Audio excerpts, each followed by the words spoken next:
باللہ من الشیطان الرجیم بسم اللہ الرحمن الرحیم الحمدللہ اللہ تعالیٰ کا لاکھوں اور کروڑوں بار شکر ہے کہ مالک الملک نے اپنی یاد کی توفیق اور موقع عطا فرمایا۔ لاکھوں اور کروڑوں درود حضرت محمد مصطفیٰ صلی اللہ علیہ وآلہ وسلم کی ذات اقدس پر جس پاک ذات کے طفیل اللہ تعالیٰ نے یہ مہربانی فرمائی۔ ناظرین کرام، رسول پاک صلی اللہ علیہ وآلہ وسلم کی دنیا میں تشریف آوری سے قبل اہل عرب اس وقت اپنی بیٹیوں کے ساتھ وہ کیا سلوک کرتے؟ اگر ان کے ہاں گھر میں بیٹی پیدا ہو جاتی تو اس کے ساتھ وہ کیا معاملہ کرتے تھے، آج کی ہم اس ویڈیو میں دیکھیں گے۔ اگر آپ ہمارے اس چینل پر نئے ہیں تو چینل کو سبسکرائب کر دیجئے گا۔ آج کا ہمارا ٹاپک حضور نبی کریم صلی اللہ علیہ وآلہ وسلم کے پیارے صحابی حضرت صعصع بن ناجیہ کا واقعہ۔ حضرت صعصع بن ناجیہ رضی اللہ تعالیٰ عنہ در رسول صلی اللہ علیہ وآلہ وسلم پر کلمہ پڑھنے آئے۔ مسلمان ہونے کے بعد نبی کریم صلی اللہ علیہ وآلہ وسلم کی بارگاہ میں عرض کرنے لگے، یا رسول اللہ ایک بات پوچھنی ہے۔ تو حضور نے فرمایا پوچھو۔ کہنے لگے، یا رسول اللہ زمانہ جاہلیت میں ہم جو نیکیاں کرتے تھے کیا ان کا ہمیں اجر اللہ کے ہاں ملے گا؟ تو نبی کریم صلی اللہ علیہ وآلہ وسلم نے فرمایا آپ نے کیا نیکی کی ہے؟ تو کہنے لگے، یا رسول اللہ میرے 2 اونٹ گم ہو گئے، میں اپنے تیسرے اونٹ پر بیٹھ کر اپنے 2 اونٹوں کو ڈھونڈنے نکلا۔ میں نے اپنے اونٹوں کو ڈھونڈتے ڈھونڈتے جنگل کے اس پار نکل گیا جہاں پرانی آبادی تھی، وہاں میں نے اپنے 2 اونٹوں کو پا لیا۔ ایک بوڑھا آدمی جانوروں کی نگرانی پر بیٹھا تھا، اس کو جا کر میں نے بتایا کہ یہ 2 اونٹ میرے ہیں۔ تو وہ کہنے لگا یہ تو چرتے چرتے یہاں آئے تھے، اگر تمہارے ہیں تو لے جاؤ۔ انہی باتوں میں اس نے پانی بھی منگوا لیا، چند کھجوریں بھی آ گئی۔ میں پانی پی رہا تھا، کھجوریں بھی کھا رہا تھا کہ ایک بچے کے رونے کی آواز آئی۔ تو بوڑھا پوچھنے لگا بتاؤ بیٹی آئی کہ بیٹا؟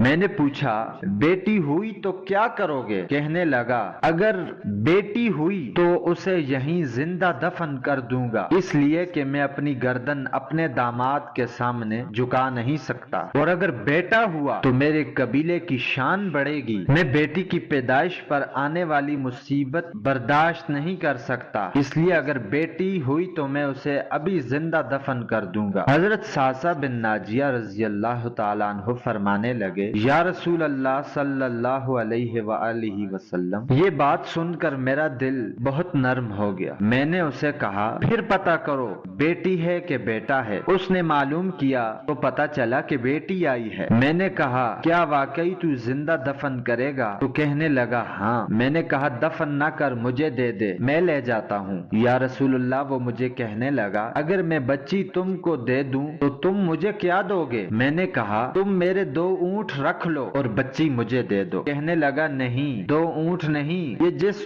اونٹ پہ تو بیٹھ کے آیا ہے یہ بھی دے دے۔ حضرت صعصع عرض کرنے لگے اے آدمی، اے صاحب میرے ساتھ مجھے گھر تک چھوڑ آؤ، یہ اونٹ جب تم مجھے میرے گھر چھوڑ آؤ گے تو یہ تیسرا اونٹ بھی واپس لے جانا۔ میں نے 3 اونٹ دے کر ایک بچی کو لے آیا۔ میں نے اپنی کنیز کو دیا، نوکرانی کو، اور اسے کہا کہ اسے دودھ پلایا کرو۔ یا رسول اللہ صلی اللہ علیہ وآلہ وسلم وہ بچی میری داڑھی کے بالوں سے کھیلتی، وہ میرے سینے سے لگتی۔ حضور پھر مجھے نیکی کا چسکا لگ گیا، پھر میں ڈھونڈنے نکلا کہ کون سا قبیلہ بچیاں دفن کرتا ہے۔ یا رسول اللہ میں نے 3 اونٹ دے کر اور سامان دے دے کر یا رسول اللہ میں نے 360 بچیوں کی جان بچائی۔ میری حویلی میں 360 بچیاں پلتی ہیں۔ حضور مجھے بتائیں میرا مالک مجھے اس کا اجر دے گا؟ کہتے ہیں حضور صلی اللہ علیہ وآلہ وسلم کا رنگ بدل گیا اور حضور صلی اللہ علیہ وآلہ وسلم کی آنکھوں سے آنسو جاری ہو گئے، اور حضرت صعصع فرماتے ہیں مجھے سینے سے لگایا، میرا ماتھا چوم کے فرمانے لگے یہ